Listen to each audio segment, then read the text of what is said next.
एक मुलाकात ऐसी शख्सियतों के साथ जिन्होंने दिया है अपने जीवन को एक नया मुकाम। रूबरू कराएंगे ऐसी कुछ हस्तियों के साथ एक खास शख्सियत के साथ मुलाकात जयदेव पटेल के साथ नंबर 1 इंडिया न्यूज पर। नमस्कार व्यूअर्स, मैं जयदेव पटेल और आप देख रहे हैं नंबर 1 इंडिया न्यूज। आपका एक बार फिर स्वागत है एक खास शख्सियत के साथ मुलाकात प्रोग्राम में। आज हम बात करेंगे अमेरिका के पूर्व राष्ट्रपति डोनाल्ड ट्रंप पर जो हमला हुआ, जिसको लेकर उनके कान में कहीं की गोली लगी और साथ ही एक अमेरिकी व्यक्ति की मौत हो गई। इसके राजनीतिक मायने क्या है, क्योंकि ये ऐसे समय में हमला हुआ है जब कुछ समय बाद में अमेरिका में राष्ट्रपति चुनाव भी होने हैं। तो ऐसे में इसके राजनीतिक मायने क्या निकाले जाए और क्या ये कोई लूप होल्स है, क्योंकि अमेरिका में अगर कहा जाए तो इस तरीके का हमला आज से पहले कभी नहीं हुआ है। इन्हीं तमाम मुद्दों पर बात करने के लिए हमारे साथ खास हमारा रिटायर्ड मेजर जनरल ए के सिवाच। मैं जनरल ए के सिवाच, आपका बहुत बहुत स्वागत आज हमारे प्रोग्राम में। थैंक यू जी, मैं जनरल ए के सिवाच, आपसे मेरा पहला सवाल है कि अमेरिका के पूर्व राष्ट्रपति पर इस तरीके से हमला होना, वो भी चुनावी सभा के दौरान, इसको आप कैसे देखते हैं, इसके क्या मायने? हाँ देखो, बहुत ही चिंता का विषय है, इसमें कोई शक नहीं, क्योंकि जो डोनाल्ड ट्रंप थे वो पुराने प्रेसिडेंट भी रह चुके हैं और अब वो रिपब्लिकन कैंडिडेट हैं इस इलेक्शन, जो इलेक्शन नवंबर में है उसके लिए प्रेसिडेंट के। और ऐसे में जब वो पेंसिल्वेनिया के अंदर रैली पे थे और वहां पर हमला होता है और वो बार बार फंसते हैं, तो वाकई बहुत चिंता का विषय है। तो इसमें दो तीन चीजें हैं जो इम्पोर्टेंट हैं। एक तो कहीं ना कहीं सिक्योरिटी का लैप्स है, इसमें कोई शक नहीं। देखो, पहले भी अमेरिका में दो प्रेसिडेंट को ऐसा हादसा हो चुका है। एक तो जो अपने कैनेडी और उसके बाद इब्राहिम लिंकन। तो इसका मतलब है कि अमेरिका की जो सिक्योरिटी है वो तो बहुत ज्यादा पुख्ती होना चाहिए, क्योंकि मोस्ट एडवांस कंट्री है।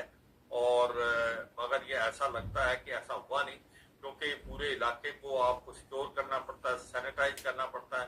किस प्रकार से ये एक जो लॉन वॉल्फ लगता है, जो शूटर था उसको डिटेक्ट नहीं कर पाए, क्योंकि जितना भी ऑपरेशन हुआ है ये रिएक्टिव हुआ है। इसका मतलब जो एक प्रकार शूटर था जिसका नाम अभी बताया गया है कि थॉमस ब्रुक है, उसने पहले फायर किया और फिर उसको जो सीक्रेट सर्विस थी उन्होंने मार गिराया। मगर वो फायर ऑलमोस्ट जो था वो टारगेट को हिट कर सकता था। अगर वो डोनाल्ड ट्रंप वो हिट कर जाता तो फिर बहुत ज्यादा सीरियस हो जाता इस चीज में, क्योंकि अभी वो ग्रेज करके चला गया। तो उसने तो अपना काम कर दिया। तो अलग बात है कि सिक्योरिटी सर्विस के जो शूटर थे उन्होंने इसको मार गिराया। मगर होना क्या चाहिए था कि प्रीएम्प्ट करना। ये रिएक्टिव है कि उसने पहले एक्शन किया, आपने रिएक्ट किया। आप प्रीएम्प्ट करें, जो पुराने प्रेसिडेंट की रैली है उसको सैनिटाइज करने के लिए मल्टी टीयर आपको सैनिटाइज करना होता है। किस प्रकार से ये इतनी बड़ी चूक होगी कि एक शूटर जो है वो ज्यादा दूर भी नहीं और ये भी नहीं कि बहुत ज्यादा बिल्डिंग हो, कि पेंसिल्वेनिया का जो इलाका था ये रूरल एरिया था। तो ऐसा हादसा होना, ये मुझे लगता है सिक्योरिटी की एक बहुत बड़ी चूक है जी। और तो इसको इन्वेस्टिगेट होगा FBI के ऊपर कि कौन इसके अंदर शामिल था। क्या ये अकेला था, क्या ये लॉन वॉल्फ था, या इसके पीछे किसी बड़ी साजिश है, और ये हुआ तो कैसे हुआ, FBI से क्या चूक हुई। तो ये पुरानी जब पूरी इन्वेस्टिगेशन होगी तब इसका पता चलेगा। जी, मैं जनरल ए के सिवाच, अगर हम बात करते हैं तो अमेरिका का एक खुद की अपनी एक क्रेडिबिलिटी है। तो ऐसे में क्या आपको लगता है कि इस तरीके के हमले के बाद में कहीं ना कहीं एक जो एक क्रेडिबिलिटी वो कहीं की डाउन हुई, और इसी के साथ साथ एक जो अमेरिका का एक खौफ जो हम कहते हैं जो हमेशा से बना हुआ है, क्या उसमें भी कुछ कमी नजर आएगी आगे आने वाले समय में? हाँ बिल्कुल। देखो, पहले तो दो तीन बातें और समझनी पड़ेगी। जो अमेरिका है यहाँ गन कल्चर बहुत है, कि यहाँ पर गन लेना बहुत आसान है, कोई भी गन ले सकता है। और जितनी पॉपुलेशन है उससे 1.5 गुना ज्यादा गने हैं।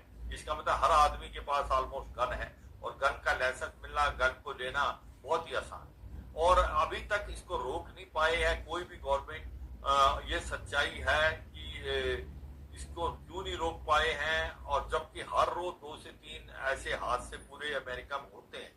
क्यों नहीं रोक पाए हैं? क्योंकि ये जो गन लॉबी है वो बहुत स्ट्रांग है, वो बहुत पैसा है और वही फंड करते हैं इलेक्शनों को। तो ये जो दोनों रिपब्लिकन और डेमोक्रेट्स है, बाई पार्टीजन अंडरस्टैंडिंग है। तो ये कोई भी गवर्नमेंट आए मगर गन लॉबी को वो नहीं दबा पाए हैं, क्योंकि इनके पास बहुत पैसा है और यही फंड करते हैं इलेक्शनों को। तो इसके कारण क्योंकि गन बड़ी आसानी से अवेलेबल है तो कोई भी गन को ले सकता है। तो पहला तो पॉइंट ये है। और दूसरा बहुत बड़ी गलती है, सच्चाई है, बहुत बड़ी चूक है कि अगर अमेरिका में ये होता है तो फिर अमेरिका को एडवांस कंट्री कैसे कहेंगे? क्यों बोलेंगे आप नंबर 1 है? क्योंकि उनके पास एक प्रकार से ड्रोन का इस्तेमाल करना था, सर्विलेंस करना था, आर्टिफिशियल इंटेलिजेंस है, आपका ह्यूमन इंटेलिजेंस है, वो कहाँ गया? एक शूटर आता है और वो ऑलमोस्ट हिट कर देता है पुराने प्रेसिडेंट को। ये तो भगवान की अच्छी एक प्रकार से वो बच गए और टारगेट पे हिट नहीं किया, उनके कान से होते हुए निकल के उनको थोड़ा इंजर्ड हुआ। तो कहने का मतलब मुझे लगता बहुत बड़ी चूक है और ये एक प्रकार से डायरेक्ट दिखाता है कि कहीं ना कहीं जो अमेरिका है उसकी सिक्योरिटी में काफी खामियां हैं और स्पेशली इस इंसिडेंट में।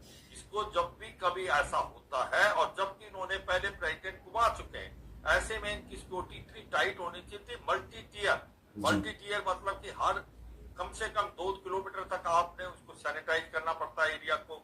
आपने अपने शूटर बिठाने होते हैं जो भी बिल्डिंग उसको डोमिनेट कर रही है, जहां पर आप डिलीवरी करेंगे अपना भाषण। तो ये चीजों को कैसे नहीं किया उन्होंने? ह्यूमन इंटेलिजेंस का क्यों नहीं इस्तेमाल किया? ये मुझे लगता है कि बहुत बड़ी गलती हुई है FBI से। और इसका असली में क्या मायने था? क्या वो अकेला था? उसके पीछे कौन था? इसकी साजिश क्या है? ये तो एक प्रकार जब इन्वेस्टिगेशन हो जाएगी तब पता चलेगा। मगर अगर आप फर्स्ट फेस वैल्यू पे देखें तो आप कहेंगे कि ये एक बहुत बड़ी चूक है अमेरिका में इंटेलिजेंस एजेंसीज की कि इसको डिटेक्ट नहीं कर पाए और इसको प्रीएम्प्ट नहीं कर पाए। जी, मैं जनरल लेके इस बात आपसे मेरा एक आखिरी सवाल है कि अमेरिका के पूर्व राष्ट्रपति डोनाल्ड ट्रंप पर जो एक हमले की जो कोशिश की गई है वो ऐसे समय में की गई है जब कुछ समय बाद में अमेरिका में राष्ट्रपति चुनाव भी होना है। तो ऐसे में उस पर कितना असर दिखाई देगा आज के इस हमले का? देखो, मुझे लगता है कि उनके पास सिंपैथी आएगी और एक प्रकार ये सच्चाई है जो इंसिडेंट अब डोनाल्ड ट्रंप के ऊपर हुआ है उसके ऊपर एक बहुत बड़ी सिंपैथी आएगी क्योंकि वो विक्टिम हैं जिस प्रकार से उनका हमला हो। मगर उससे ज्यादा 2-3 बातें और हैं। एक तो उनका जो जिस प्रकार से बॉडी लैंग्वेज थी, जबकि वो इंजर्ड हो गए थे, उसके कान पे से खून निकल रहा था, तब भी वो अपने जो लोग थे वहां पर जो उसको सुनने आए थे, व्यूअर्स थे, उनको वो हाथ हिला रहे थे। उनकी बॉडी लैंग्वेज ऐसा दिखलाया उन्होंने कि वो कभी घबराए नहीं, डरे नहीं। तो वो भी एक उनके पक्ष में जाएगा as a dynamic, as a bold leader.